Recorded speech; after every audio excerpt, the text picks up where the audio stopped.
We're going to start just with a quick round of introductions, so you know who's giving the presentation and who's here today. So I'm just going to hand it off really quick to Emily, just for a brief introduction of who she is.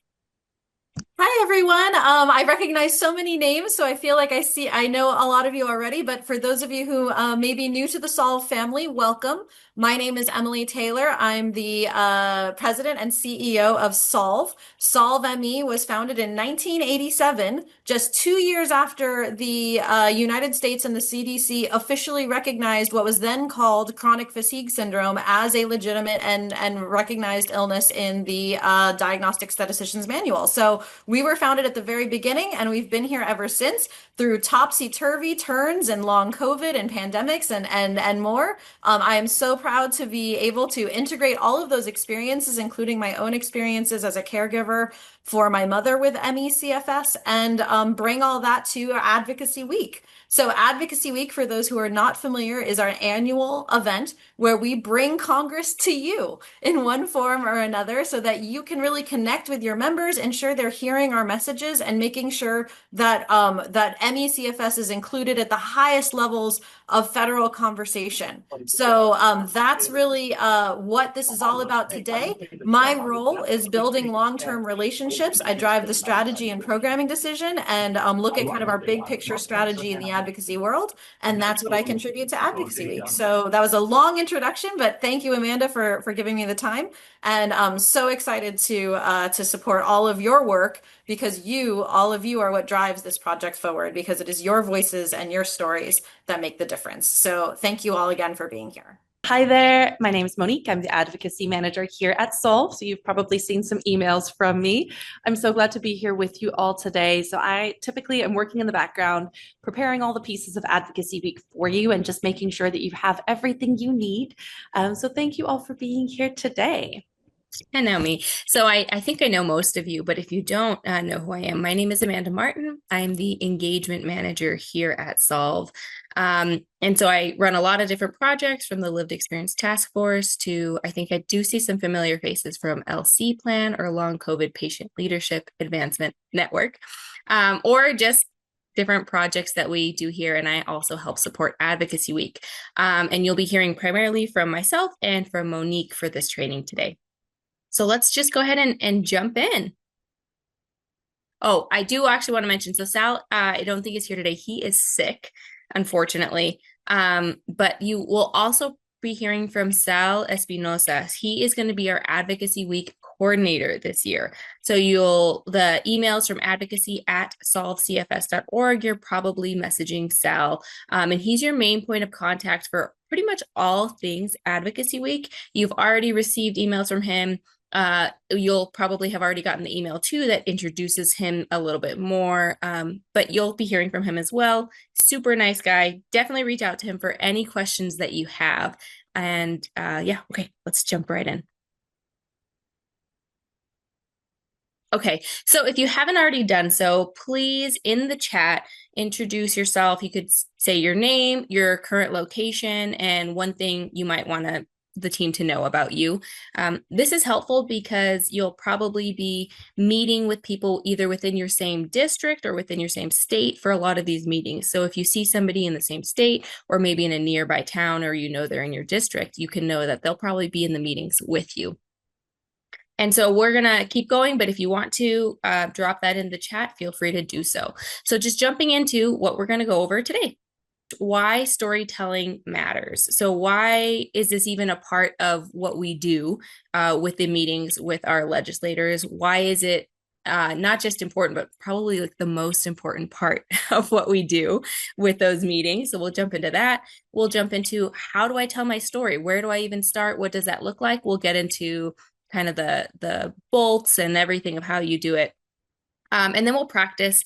I'm not going to lie, we do not have a ton of time to practice in this meeting, but we'll talk about how you can practice. And you can always reach out to Sal, to myself, to Monique, to Emily, to any of us. If you ever want to hop on a Zoom and practice or you want to record yourself, that's actually the most helpful probably is when you record yourself and we'll jump into that when we get to practice. I'm already getting too excited.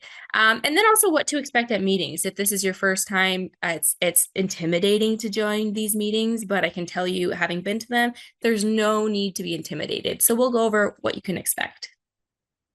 And prep and participation, again, kind of what to expect, what they'll look like, and some final resources and support to help you prepare. And of course, Q&A. Okay, so let's jump into why storytelling matters. Why is this maybe the most important part of the meetings? So we're going to come in and we have specific asks. We're not going to go into what policies and what we're asking for on this advocacy week through this training, but I just want to, because that's its whole own training. But why we advocate every year is because we want to defend the programs that work. We want to ask for new policies that our community still needs. And quite frankly, you're just not going to get anything if you don't ask for it. So that's why we're advocating every year, why we return every year, is because we want to make positive changes, or we want to keep the programs that work and that our community really needs. So, I mean, really, the first slide: facts inform, arguments shut down, stories persuade. I cannot say that enough. Facts inform. We can go in and say, this is how many people have been helped by this policy. This is the money that is saved. This is XYZ, all these facts. We can come in arguing with that type of tone and saying, we need this. This is why, and attacking. And that really does shut down the other side. Or we can come in with you all and say, this is my personal story. And when people hear those stories, that's really what persuades. They're not going to remember the random facts and figures. They're maybe won't remember your specific argument, but they'll remember the feeling they had if they were feeling attacked during a meeting.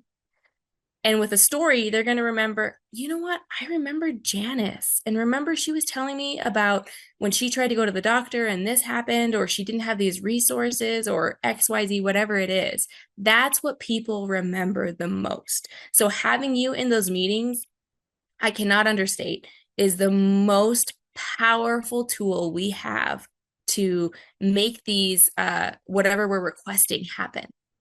And you do not need to be a policy expert. You don't need to know the facts. You don't need to know any of those things. You just need to come in authentically to yourself. So why do we do it together? Again, this is some of the repeating again that we want to show everyone's story together. As we come together, it is immensely powerful because they'll remember snippets from everybody. And every year we have to come back and it's like, why am I doing this again? It's a new Congress, new relationships. That's how it works. So we know we have a new Congress, and this year we really want to set a framework and a groundwork to building these strong relationships so that we have legislators that care about us and care about the policies we need. I'm going to pass it off to Monique, and she's going to share a little bit about this 5-step framework that really helps to tell your story. All right, let's go ahead and jump in. So let's just kind of look at the structure that our stories can take. So before we dive in, you may be asking, why build our stories with structure? Why can't I just go in and speak from the heart and let them know how I feel? We totally can, but most of these meetings are only going to last from 15 to 20 minutes, and congressional staffers hear hundreds of voices. So structure helps staffers to grasp your key points really quickly. It keeps you focused, and it leaves room that will help staffers listen, both for other people's stories in your meeting, and it ensures that we have time for them to ask any follow-up questions during that little 15 to 20 minute meeting as well. So we use a proven 5-step approach. We connect individual personal experience to the values we share, and then we connect those to the policies that will help. So structure helps our stories stand out, keeps us focused, leaves room for conversation, and the format is simple, direct, and flexible. So let's talk this through. This is designed for impact. It gives your story a shape without taking away your voice. You can still be authentic and emotional and let them know how you feel, but structure just makes sure your story lands where it needs to. You don't need to memorize a speech. You just need to guide your listener through these 5 steps. Your story is already so powerful. Your experiences are so powerful. The structure just lands and makes it land in a way that moves decision makers to act. And remember, we're not just telling stories. We are shaping the future of research, care, and recognition for the entire community. So let's dive into the details. Step 1, you're going to introduce yourself. Step 2, you're going to talk about a personal challenge that you've had with this illness. Step 3, we're going to connect it to a value statement. Step 4, we're going to connect that value statement to a policy position, and we'll dive in on this a little bit more soon. And finally, you're either going to leave them with some education about the illness, or we're going to make a specific ask. Okay, let's begin with the introducing yourself piece. You're just going to give them your name and pronouns, where you live, and then immediately hook into your story. So you could say something like, for me, my name is Monique, and I am a mother to 1 daughter, and I live in Dallas, Texas. So you just want to let them know where you're from. That gives your voice local weight, especially if you're a constituent in their district or in their state. That makes them be like, oh, this is something that someone in my particular area that I'm responsible for is dealing with. Then immediately move into the heart of your story. We want to avoid long preambles. 1-line intros are enough to create a personal connection. Next, the personal challenge. We want you to pick one moment or experience that really crystallizes and illustrates your experience with this illness. And I know that you have so many years of experiences to choose from, because this is not a quick illness, right? We all know that these are collections of experiences that we have over and over and over again. But for this purpose, we really want to just choose one story and keep it really tight. You don't have to cover everything. We don't need to go into a lot of medical detail. We just need to speak really plainly and with feeling. So the goal is to help the listener understand what life is like for someone living with ME/CFS or related illnesses, or for someone supporting someone who is. So I know some of you are going to be coming in with the personal ME/CFS or related illness experience. Others are going to be coming in from the caregiver perspective, or from the medical provider or researcher perspective. And all of those stories are so important because they each provide a piece of the puzzle. But we really just want to choose like one story and then stick to that. All right. Next is going to be a value statement. So we're going to pick one value that explains what drives us to speak up. What principle or belief connects your experience to the bigger picture? So this is your moment to say something like, I am here because I believe this matters, not just for me, but for others too. So some of the things you value might be medical research. They might be care for your families, or like care for families in general, and how important it is that we support families who have someone in the family dealing with a chronic illness. Or just how important it is for people to be aware that ME/CFS and related illnesses exist and are impacting people this much. So you can kind of think through what are some of the things that are driving you to want to speak up. And we really want to lean into that, like why it matters to you. Next, we're going to choose a clear policy position or program. And so we'll go into that a little bit more in terms of some of the pieces that Solve is supporting. So you can just say something like, I believe it's really, really important to protect the chronic fatigue syndrome program at CDC, which is currently, we're hearing it might get cut. So like we can keep it that simple. One sentence, please save the chronic fatigue syndrome program at CDC. And then we're actually going to link that to a solution. So we want to always leave our members of Congress and their staffers feeling like their actions can help our community. So instead of, there's a lot of pain and struggle associated with our illnesses, and we'll communicate that when we're sharing our specific story or experience. But in order to drive and motivate our members of Congress to take action and become champions for our community, We actually really want to end our story with a way that they can personally help. And in some ways, that may just be asking them for their support for our community. So ask them, will you commit to supporting the MECFS community? Or if you're living with one of the related illnesses, whichever illness you're personally struggling with or those around you are, and just saying, hey, please support our community. Can you commit to whenever we let you know that there's a bill that's going to impact our community? Can you commit to supporting it? Or when we let you know there's something that may hurt our community, will you commit to not supporting it? So things like that, just keeping it really, really simple and focused on how they can be a champion for our community. And we want to just keep it respectful, but we want to invite them into the conversation. So we're wanting to position ourselves as people they can turn to if they need lived experience stories, if they need to hear from members of the community about how something might impact us. We want to have a two-way conversation. And just know that, they're all dealing with a lot every single day, right? They have so many policy issues coming across their desk.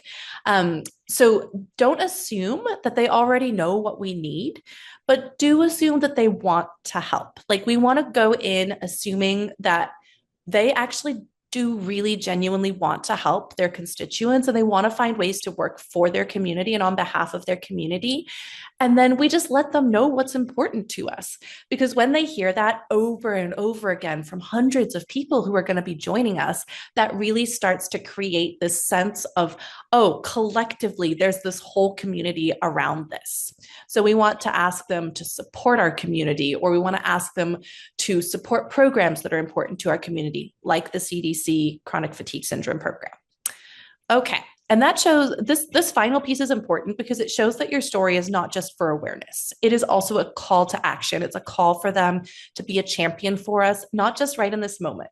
Because right now in this moment, they might not have anything that they specifically can do, but they can commit to being a champion for our community throughout this next 2 years or 4 years or however long they're in office, right? So this is the beginning of a long relationship with a lot of them. Okay, so to summarize, I'm just going to kind of run through the pieces of this, and we're going to use Leo, which is my little brother's name, but we're just going to use Leo as an example. So let's say Leo comes in, and they say, "My name is Leo. I'm a father of two from PA3. I've had MECFS for over 8 years. I used to work full-time and coached soccer, but now even walking to the kitchen can leave me bedridden. I applied for disability benefits, but it took 3 years and multiple appeals. People with chronic illnesses deserve fair access to support systems. And that's why it's essential to protect and expand CDC programs like the multi-site clinical assessment of MECFS or the CDC Chronic Fatigue Syndrome program, which help define and validate this condition. Please support the expansion of MCAM so we can build a more accurate picture of what MECFS looks like from a research perspective and how it affects families like mine." So that kind of takes you through the full 5 steps just in a quick 1 to 2 minute time period. And that keeping it to that kind of time frame allows time for everyone to speak and for there to be questions afterwards. Which we will have time at the end of this training for questions. So don't worry if those are coming up, but also feel free to drop them in the chat as they come up so we can make sure that we are seeing your questions and know to answer them. All right, so we just did a little story model there. I am actually going to move now on to what to expect at meetings. And Amanda, do you want to jump in on this piece? No. All right. Absolutely. Thanks, Monique. Okay, so that's a little bit of how you can tell your story. And if you're new, especially, but even if you're returning, it's sometimes the meetings can vary and it's easy to forget. Let's go over what you can expect when you get there. I do want to say too that if you've done in-person meetings, the virtual meetings are a little bit different, but a lot of the main focus, the meat and potatoes of the meetings, it runs the same way. So first of all, Congress is always busy. Surprise. So I wouldn't be surprised if a meeting starts early or late. I would be very flexible with some of those meeting times, either starting like 15 minutes early, 15 minutes late. They a lot of times are coming from previous meetings and might not have control over when that meeting is going to start. So it's really important that you log in very early and you're just kind of hanging out in that waiting room until your meeting starts. Um, You'll also be able to be in that waiting room with the rest of the people that are going to be with you, like with your the rest of your constituents that are with you. So if you haven't already met them, which there's a good chance you'll already have connected with them and your team lead ahead of time, but again, it's nice to regroup there before it starts anyway. So definitely want to log in 15 minutes before, but don't count on that 15 minutes as time to plan because again, the staffer might log in early. And every meeting still matters, even if something gets, if something gets missed or whatever happens, just remember every meeting is essential. So please, if you don't feel discouraged if it's 5 minutes late and you're not in, just hang out in that room and they'll join. So you might not be meeting with a Congress member. You might have heard us say, I think I just said it a second ago, a staffer. You might meet with a Congress member, but most likely you'll meet with one of their staff. And the way the staff is divided in their offices is usually they're in charge of a few different departments. So they might have health and they might have defense or whatever it is. But that person that you're meeting with is probably a little bit more familiar with our specific, not our disease space. I would definitely go in assuming no one has ever heard of anything in our disease space, but only to say that they might be assigned a few different areas of policy, and that's why you're meeting with them today, or on the day that you meet with them. Even if you join and you're like, this kid is younger than my grandson, treat them with respect. First of all, a lot of times they're older than they look. That's one.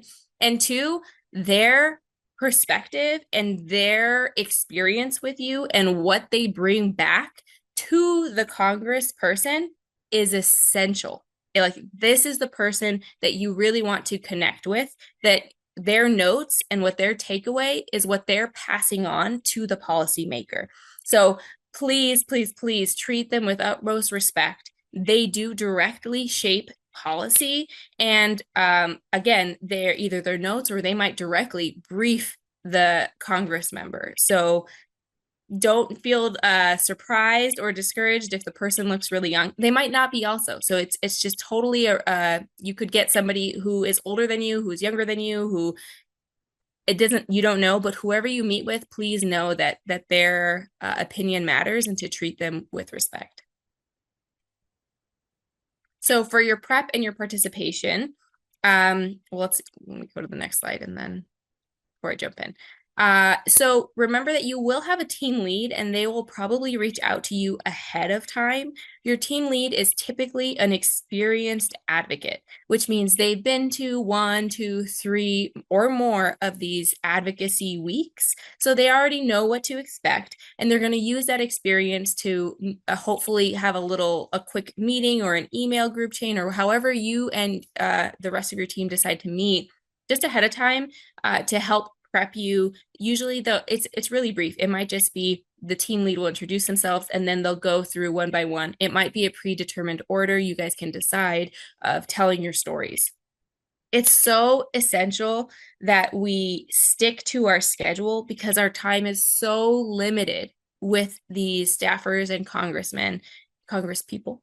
So it's really essential that when we're going through, I know it's easy to get lost in our stories and dive into maybe something a tangent, but we really want to stick to our schedules because you'll probably have multiple meetings. That staffer has multiple meetings, whatever it is. So wherever you're supposed to be at a certain time, please be there because it reflects very poorly, not just on our organization, but on our entire community when there are no shows, especially when this is the only experience or first introduction that this person might have with our community. It looks terrible when people don't show up, especially we've had, and I think our track record is pretty good, but we want to keep it pristine, which means when they say, oh, Solve, I remember them.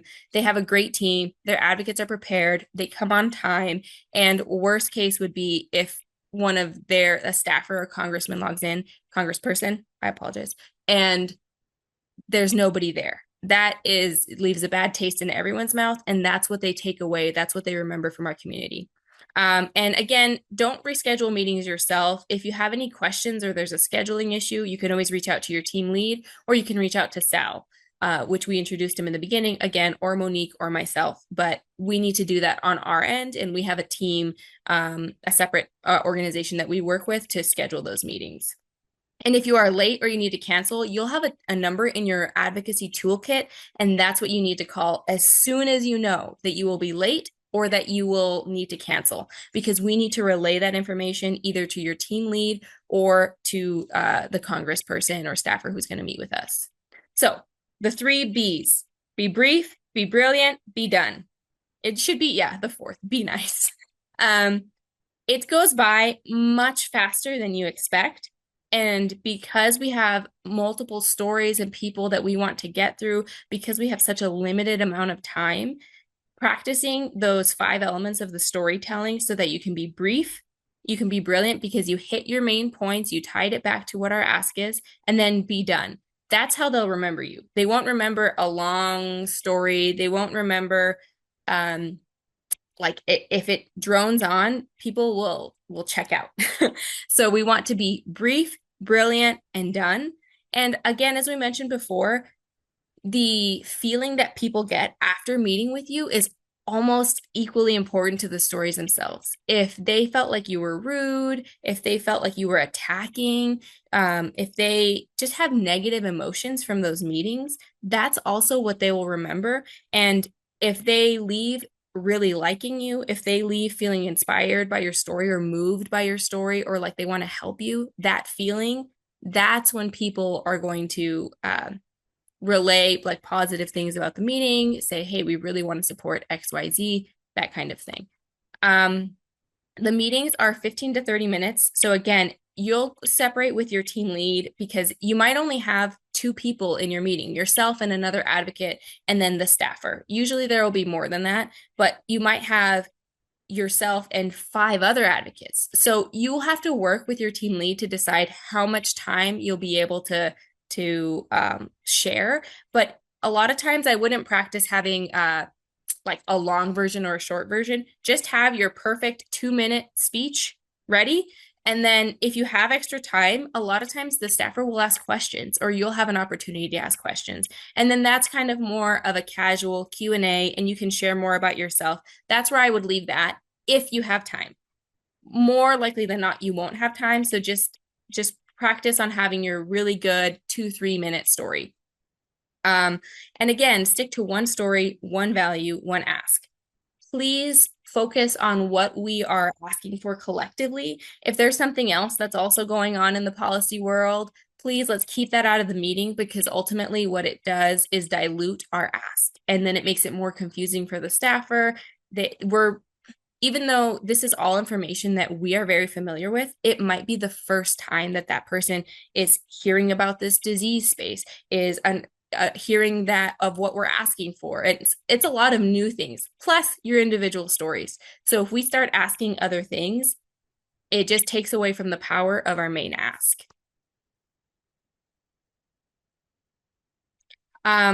Again, I feel like we've said it quite a bit. We really want to make sure that we leave space for other people to talk. So I highly recommend, when you're practicing your story, record yourself on your phone, present to other people, and then rewatch it back. Time yourself and see also if there's a lot of likes, wells that can get stuck inside and sprinkled in. I know I am very guilty of it myself.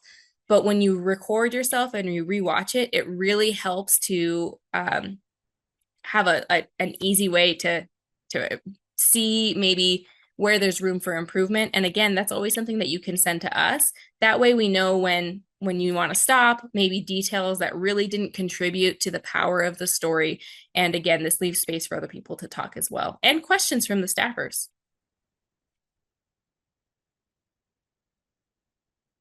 If the staffer says something that's incorrect, or the person that's there says something that's incorrect, or somebody else in your group says something that's incorrect, never, I would say, pretty much never correct them unless it are in an accusatory or mean way. There's ways to gently correct, and we'll go over those right now with these do's and don'ts. I will say though, if another advocate says something that you don't agree with, say nothing. Because if you correct a fellow advocate, unless it's like they're asking for something, if they're saying, I'm not sure if this is our ask, or if it's something like that, that's different. But if somebody says something that you don't agree with, if you ever question or correct or attack another advocate on your team, it looks bad on all of us. And it would be better just to note, if it is a really important clarification, I would just write it down, send it to our team, send it to Sal, Monique, or myself, and we can always follow up with that staffer just saying, hey, this might have been said, but this is the correct version. Thank you so much. And then we'll include that. We always reach out to them after with a thank you for meeting us, a reminder of what we're asking, all of that. That would be a time for us to make any corrections, never in the meetings themselves. So do be honest and authentic. That's why you're here. Your story matters. Your experience matters. So when you speak honestly and authentically, people hear that, and that's what sticks. It's okay to express emotion. We've had people that get emotional in these meetings, and that's okay. Don't feel like you need to be a robot or a pre-recorded version of yourself. That's not why we're here. We want to hear your authentic story. And as the storytelling explained, connecting your story to our ask is what's really essential. And because this is the first time, like I had mentioned, they're hearing these asks, repeating it might sound redundant to you, but it helps stick in the mind of the person who's hearing it for the first time from the legislative team. We really want to focus on being positive. The experience that that person leaves with is what they'll remember. So we don't want to be accusatory. We don't want to be attacking. We don't want to be negative, because that's really kind of what helps us have good relationships with our staff team and move forward. This is what your portal will look like. So you can see that this is Monique's portal. You can see these are the meetings that she has. She meets with a senator and 2 representatives. You can see the days on the top. I don't know, I'm pointing to my screen, like you can see what I'm pointing to. You can see the days that they meet on top of it, as well as the times that they meet to the right. This is exactly what your portal will look like. You might have something that looks just like Monique's. You see there's a to be determined with Representative Goldman. That happens. Sometimes you might not get the exact schedule until right before, like the day before. If that is still there, you can flag it to us, and we can follow up. But for the most part, we're aware of these TBD meetings, and we are gently nudging the team on his office or her office to get a solid time in.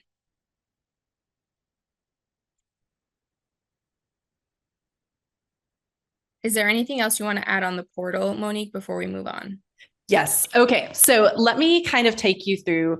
The portal is your go-to source for all of the things you'll need to do for your meeting. So what will happen is you're going to get a link, I believe on June 16th, from Advocacy Associates. That's the scheduling team that handles booking all the meetings with the members of Congress and their staffers for us. So there's going to be a login link, and then you will basically just type in the email address that you used to sign up for Advocacy Week. And then it will send you a 6-digit code, like an access code to your email. You'll plug that in. That will act as your password. So that'll just make it super easy each time. They've simplified it for those who did Advo Week last year. You don't have to go through and like create a whole new account like last time. So they've just really streamlined that process.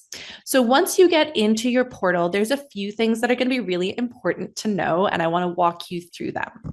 So the first is when you see your meetings and you hover above it, you can see it turns gray. When you click on that, it's going to take you to the detailed version of your meeting. So this is actually going to be where you go to join your meeting. So you can either join the virtual meeting by camera. So typically this will happen over Zoom. You will want to make sure that you have downloaded Zoom before you log in for your meetings. So if you do not yet have Zoom on your computer or on your phone, whichever device you plan to join the meetings from, what you'll need to do is go to zoom.us, which I have just dropped in the chat. And just make sure that you download that. So we'll make sure to send you instructions for downloading Zoom as well. And that's basically just, for those who have not used it, an online video platform that allows you to connect with your staffers. If you are running low on spoons on the day of your meeting, which we totally plan for and know will happen to a significant chunk of us, right? Sometimes flares just happen unexpectedly. There is also a dial-in number provided. So you will go ahead, you'll type in that dial-in number, and then it'll ask for the access code, which is this one. And you'll just type in the access code like you would if you were just dialing a phone number. So that will allow you to join the meeting. Just know that typically you can't really join until 10 to 15 minutes before your meeting, but this will allow you to kind of connect with your team. We do recommend joining by 10 minutes beforehand. A few of the other pieces that I want you to be aware of in this portal, first of all, is the meeting notes section. So when you click on meeting notes, you're going to be able to actually take notes in real time during your meeting. This information comes through to Solve afterwards, and it allows us to make sure we have really targeted follow-ups with each member of Congress and know what they expressed interest in. If they requested any specific follow-ups, like a lot of them might ask for like economic information about MECFS, or they might ask for just white papers or research or just whatever kind of follow-up they want. This is where you want to type that in. So pay extra attention to anything that makes them light up, anything that catches their interest, any personal pieces of information they share about feeling a connection to the illness. Sometimes staffers will just straight up tell you like, hey, I have MECFS or POTS or long COVID. And that's really useful information to have because it allows us to form that personal connection. Okay. The next piece I want to highlight is the thank you email piece. So if you click here, you'll be able to copy the member's email address. And there will also be some pre-populated thank you note language that you can also copy. And you will just go ahead and paste that into your own email account. So whatever, if you use Gmail, if you use Outlook, you'll just take that email address and you'll copy that and you'll copy the language and edit it and send a thank you note that way. You will also see on the right-hand side the list of all the other people from your district or state who may be joining that meeting with you. So this is going to be your constituents list. And so that is where you see that. And then you will also on the right-hand side see where your talking points are. This will just be a quick overview, right? So if you just need like, okay, here are the top 3 points we want to hit, that's going to be populated in there for you. You will also have like the full talking points available to you that we're sending out this afternoon. So I would recommend having those just kind of printed out and next to you, or having your own personal story, just a few bullet points for yourself noted down so you know exactly how you want to go about that. All right, so I just chucked in the Zoom chat participant toolkit link. So what you're going to see in here is going to be all of the links you need to know exactly what to expect. The toolkit is also going to just walk you through the process of accessing the portal, how to log in and see your schedule, how to see like how to get into the meeting itself and what to expect when you're in there. And it'll have some supplemental materials too, just so you know some of the things that the members of Congress are getting ahead of time. So things like information about MECFS, information about some important research studies that are going on right now. So just some of the basics that we're going to be providing to the members of Congress to prepare them for the meeting. So I'm going to be sending this out as a PDF as well. So you will have that in your email this afternoon. So just know that that will be available to you. And then let me also share with you one other link, which is going to be the talking points. So I saw a couple of questions about this in the chat, and I wanted to just kind of give a really brief overview. So this is the training for beginner advocates. And what that means is we just want you to feel super comfortable going in there and telling your story And that's enough. That is powerful. That is effective. That is enough to introduce ME/CFS or related conditions that you may be suffering with and dealing with to that member of Congress and their staffers. If you would like to advocate for a specific program, and this is kind of your first time doing it, or you don't really feel like you can kind of dive into the policy details, one thing you can specifically advocate for is asking them to protect the CDC chronic fatigue syndrome program.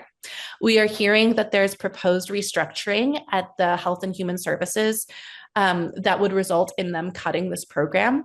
And the chronic fatigue syndrome program specifically does a lot of the educating nurses, of the tracking, the clinical care across multiple sites. A lot of just the surveillance and tracking and prevention work, just so we know like how many people even have ME/CFS, is done by this program. And it's a lot of that behind the scenes work that allows everything else to happen, right? Because you can't do research on a population if you can't even say, hey, this many people have ME/CFS. If you can't say, hey, this is an issue that is impacting people all across the country, right? So the CDC chronic fatigue program does a lot of that in the background. And we want to just ask our members of Congress or their staffers, hey, please take care of this program for us. It's important to our community. We don't want to lose it. We will have more in-depth talking points for those who do feel a little bit more of that draw towards the policy details. We're going to dive into the talking points in more detail next week in our intermediate training. And that will be where we kind of talk through, okay, we're playing defense on a lot right now, right? There's so much change going on, and there are so many programs that are kind of at risk right now of getting cut. And so we'll dive in a lot more into like, okay, here are some of those. Here's what they do, and here's why we need to keep them, and here's why they're important to our community. Can I provide the sign up link to the intermediate training? Yes, I can. Amanda, do you want to actually jump in and pull that link for us? Just the sign up link. Cool. All right. So with that, you should now have those two links in the chat. First, the toolkit, and then the talking points if you kind of want to read ahead and see some of those pieces. And we just want you to know you can also email us questions always as they come up, which is going to be to advocacy@solvecfs.org. And we try to get back to you as soon as we can, but sometimes it takes a couple of days. So just bear with us. But yeah, that's really how simple we want to keep it. Your stories are the thing that matter.